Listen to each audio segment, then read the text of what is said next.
ótima tarde para você. Está começando o Sala de Entrevistas dessa tarde. Quem visita a gente hoje é a secretária da Saúde, Zelionara Branco. Seja muito bem-vinda. Obrigado, uma boa tarde. Zelionara, conta pra gente como foi a sua trajetória na área da saúde. Como foi até chegar como secretária titular da saúde? Bem, eu tenho 28 anos de formação, sou enfermeira de formação e há 27 anos sou servidora do município. Desde então eu venho passando tanto pela gestão quanto pela área assistencial aqui na prefeitura. Então é um tempo bem significativo aí de ações, de atuação no município. Eu já ocupei o cargo de secretária em outros momentos, já fui gerente de unidades, também desenvolvi outras ações, coordenações de programas e hoje eu retorno então à condição de gestora na Secretaria de Saúde atualmente. E como está a situação da dengue no Rio Grande? Bem, a dengue ela é uma doença que já é considerada endêmica aqui no estado, Nós temos vários focos distribuídos em todo o estado do Rio Grande do Sul e aqui no município em específico, no momento nós temos mais de 50 focos em monitoramento, É importante ressaltar que Rio Grande não tem casos de dengue, E como nós não temos a doença circulante, o fato de termos foco não significa termos a doença no município. Bem, mas para que a gente consiga se manter nessa condição, é muito importante que consigamos fazer o controle desses pontos, Porque o que são os focos? São locais estratégicos que são monitorados pelo município periodicamente, onde a gente busca identificar a presença da larva, do mosquito alado, E a gente busca identificar todos os tipos que circulam no município. Infelizmente hoje nós temos esse quantitativo, aí mais de 50 focos, onde se pode identificar ou a presença da larva ou a presença do mosquito alado, Na maior parte das vezes a fêmea, que é ela que põe os ovos, Por isso que a gente tem intensificado tanto as ações de controle, E nesse sentido é muito importante que a comunidade nos auxilie, fazendo o controle, recebendo o agente de endemias, cumprindo com a sua parte em termos de controle do ambiente, Manter aqueles espaços onde há risco de acúmulo de água bem controlados, Informando os demais residentes do domicílio para que também façam esse controle. Então, nossa situação atual, ela não é que ela seja preocupante, ela não é. Mas para que a gente consiga manter isso sob controle, é muito importante que cada um de nós faça a sua parte. E como é que funciona a transmissão da dengue? Bem, ela se dá através da mordedura do mosquito infectado, ele é um vetor, Então, o mosquito em si, ele é o veículo que vai fazer com que a doença aconteça. Então, ele pica uma pessoa doente, com um quadro clínico compatível com a dengue, então diagnosticado com dengue, e ele então passa a ser o transmissor. O mosquito ele deposita, na verdade, o agente causador da doença na mordedura, na picadura que ele faz na pele, ele introduz então ali o agente causador da doença. Por isso que ela é uma doença causada por vetor, ela não se transmite de pessoa para pessoa, Mas se nós tivermos o doente, tivermos o mosquito circulante, a gente corre o risco então de ter a ocorrência dos casos. E quais os cuidados? Existe um repelente específico para isso? Como a gente pode se cuidar? Bem, os cuidados básicos, naqueles horários onde há o maior risco de exposição, e geralmente é no início da manhã ou no fim da tarde, usar repelente de qualquer marca, Claro, se atentar ali se for criança, se for um idoso, porque vem as recomendações no repelente, mas não tem uma marca específica, o repelente ele é eficaz para qualquer tipo de mosquito. Os cuidados com o ambiente, Então, se tem piscina em casa, tomar os cuidados, Se tem pátio, não ter locais que acumulam água, orientar a pessoa que faz a higiene da casa e também as crianças para que tenham cuidados, Que é aqueles cuidados básicos de garrafas, qualquer tipo de pote, utensílio que possa coletar água, também com as plantas, né? Se tem jardim, tentar com que tenha vazão de água, que não tenha água acumulada, usar tampa na caixa d'água, esses cuidados que são primordiais para o controle ambiental do espaço, né? E claro, qualquer sintoma diferente, né, tem risco, viajou nos últimos tempos para algum outro local onde tem um risco da doença, né? Ficar atento nos primeiros 15 dias de retorno pós-viagem, porque podem aparecer sintomas nesse período, né? A dengue, ela tem, os sintomas são muito similares com a gripe, né? Com outras doenças, então o diagnóstico diferencial, ele é feito através da investigação clínica do paciente, de identificar se ele teve em algum local onde ele possa ter se exposto a um risco maior, né? Uma exposição, e também pela prova sorológica, né? Então tem um exame de sangue que é feito para diferenciar, então, se é dengue, se é influenza, né? Que tipo de doença que pode estar causando aqueles sintomas. Então, no aparecimento de qualquer sintoma suspeito, é importante procurar o serviço de saúde, relatar toda a sua condição, até para que o profissional possa estar suspeitando, né? Se aquilo será ou não um possível caso de dengue. E aqui em Rio Grande existe algum lugar específico para que a pessoa procure? Não tem especificidade. Qualquer unidade de saúde vai receber, né? Qualquer serviço de saúde do município vai receber a pessoa e vai dar início ao processo de investigação.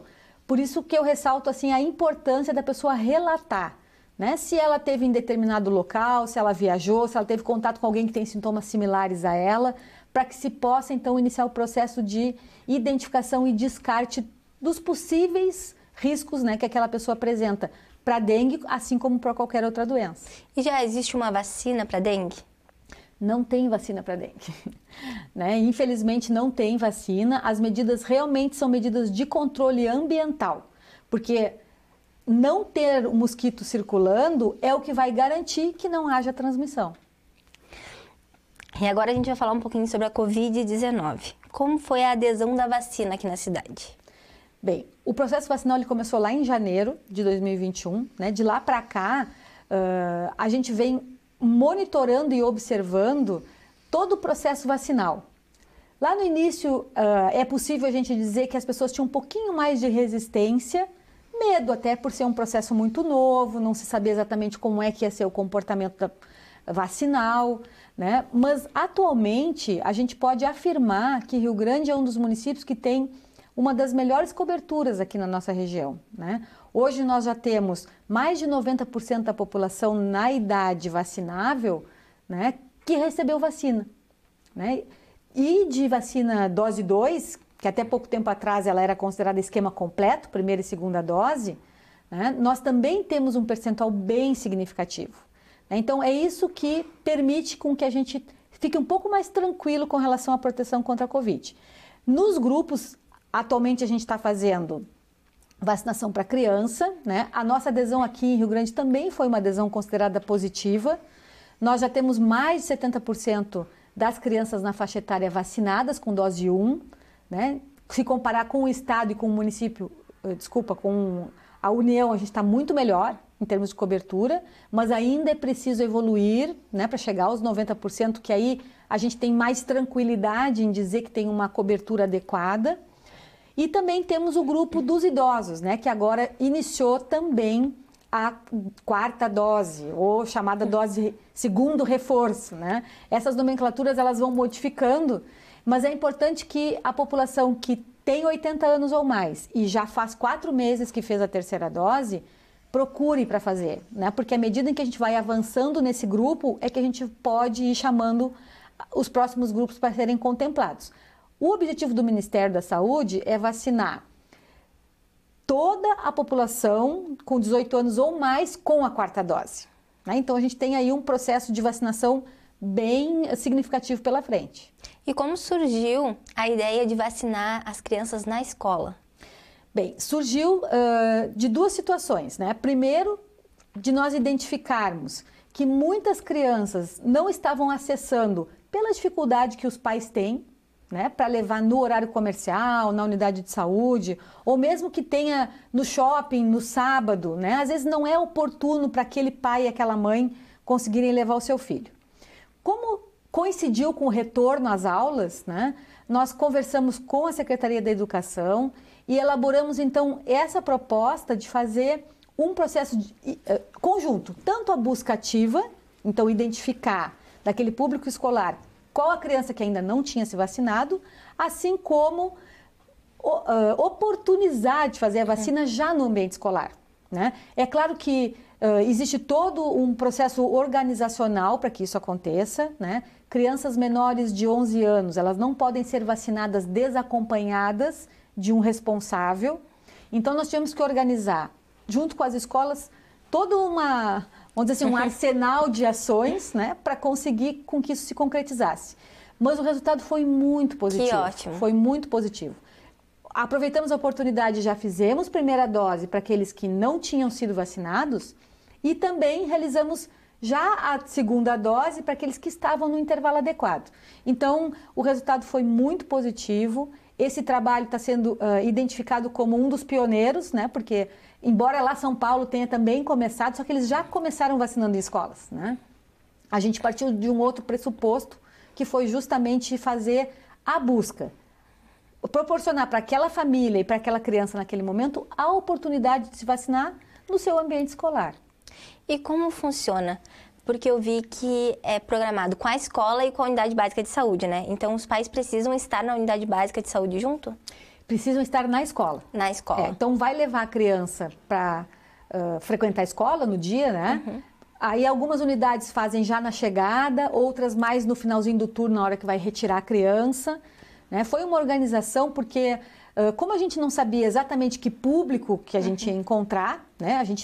Na época que se começou, a cobertura não tinha atingido 70% ainda, né? Então, a gente tinha 30% de 18 mil crianças, né? Que ainda precisavam fazer primeira dose. Então, para que essa organização acontecesse, nós fizemos uma parceria com a SMED, que solicitou autorização dos pais para que esse processo acontecesse na escola, identificassem um adulto responsável que acompanhasse a criança, porque não precisa ser o pai ou a mãe, né? Mas pode ser um tio, um irmão, a avó, a cuidadora, né? Desde que os pais autorizem que esse adulto acompanhe a criança.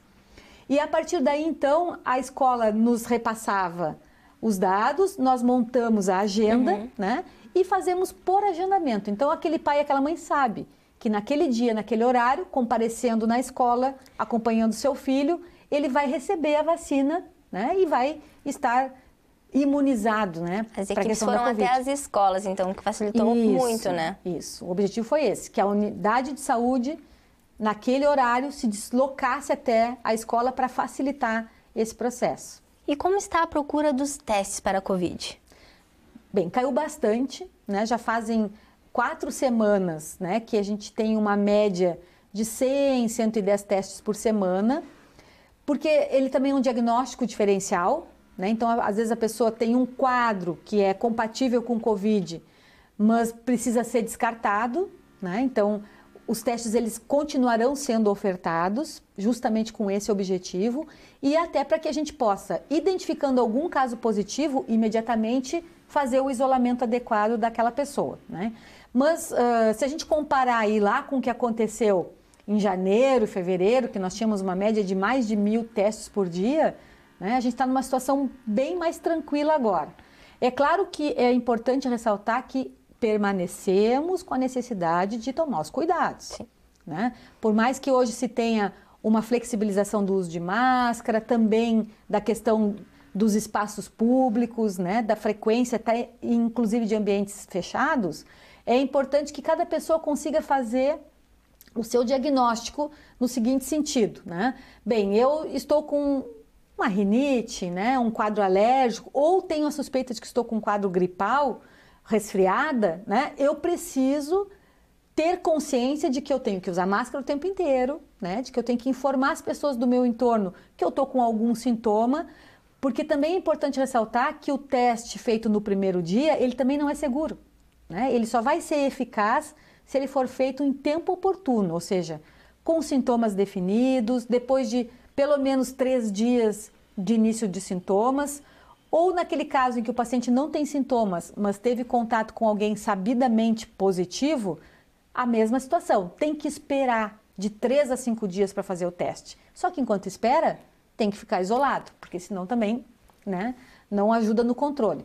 Mas eu gostaria de ressaltar, sim, para a nossa comunidade, né, que a Secretaria vai manter os pontos de testagem. Hoje nós fazemos teste na UPA Junção, na UPA Cassino, no Parque Marinha e na sede da Secretaria, lá no PAN, né, nós também temos uma unidade sentinela de testagem lá e nós vamos manter essa organização por todo o período ainda, agora próximo do inverno, né, para que as pessoas tenham sim a oportunidade de fazer esse diagnóstico diferencial. Agora a gente vai para um breve intervalo e logo já voltamos.